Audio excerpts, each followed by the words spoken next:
അസ്സലാമലൈക്കും.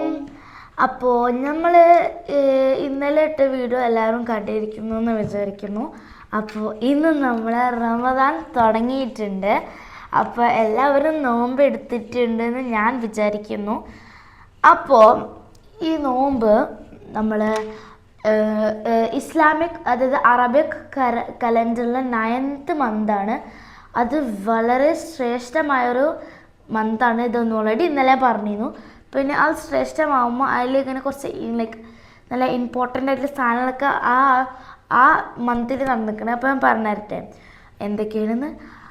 റമദാൻ മന്തിലാണ് നമ്മളെ holy Quran ഉണ്ടായത് അല്ലേ? അപ്പോൾ നമ്മൾ റമദാൻ ആണ് തുടങ്ങിയത്. അപ്പോൾ നിങ്ങൾ എന്താ ചെയ്യേണ്ടതെന്നറിയോ? നിങ്ങൾ ഖുർആൻ എല്ലാ ദിവസവും പാരായണം ചെയ്യണം. ഓക്കെ? പിന്നെ അങ്ങനെ അല്ലാതെയും കുറേ ഇമ്പോർട്ടൻസ് ഉണ്ട് നമ്മളെ റമദാനിന്. പിന്നെ റമദാനിൽ നമ്മൾ കുറേ ഈമാൻ ചെയ്യണം, അതായത് ഖുർആൻ ഓതണം, നിസ്കരിക്കണം.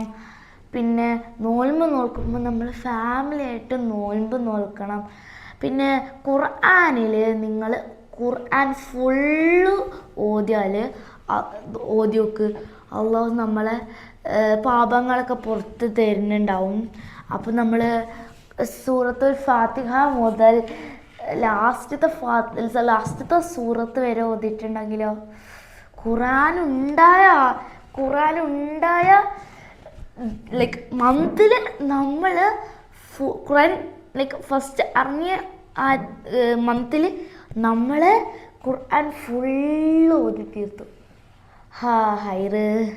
അപ്പോൾ നിങ്ങളെല്ലാവരും ഖുർആൻ ഫുള്ള് ഓതിയിട്ട് നമ്മൾ റമദാൻ ലാസ്റ്റ് ആകുമ്പോൾ നിങ്ങൾ ഈ വീഡിയോ കണ്ടിട്ടുണ്ടെങ്കിൽ റമദാൻ്റെ ഡേ 13 അല്ലെങ്കിൽ 29 ആകുമ്പോഴല്ലേ നമ്മൾ റമദാൻ കഴിയുക. എനിക്കറിയില്ല, എൻ്റെ ഒരു ധാരണയിൽ വെച്ചിട്ട് ഞാൻ പറയണേ. അപ്പോൾ അന്ന് നിങ്ങൾ അന്നിടുന്ന വീഡിയോയിൻ്റെ താഴെ നിങ്ങൾ കമൻറ്റ് ചെയ്യണം.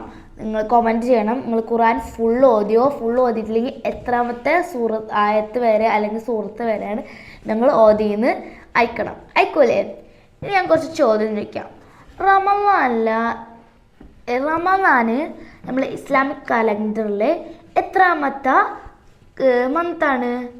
പിന്നെ ഏത് മന്തിലാണ് ഖുർആൻ ഉണ്ടായത്?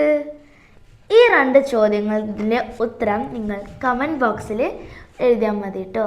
അപ്പോൾ ഇത്രയേ ഉള്ളൂ. അസ്സലാമു അലൈക്കും.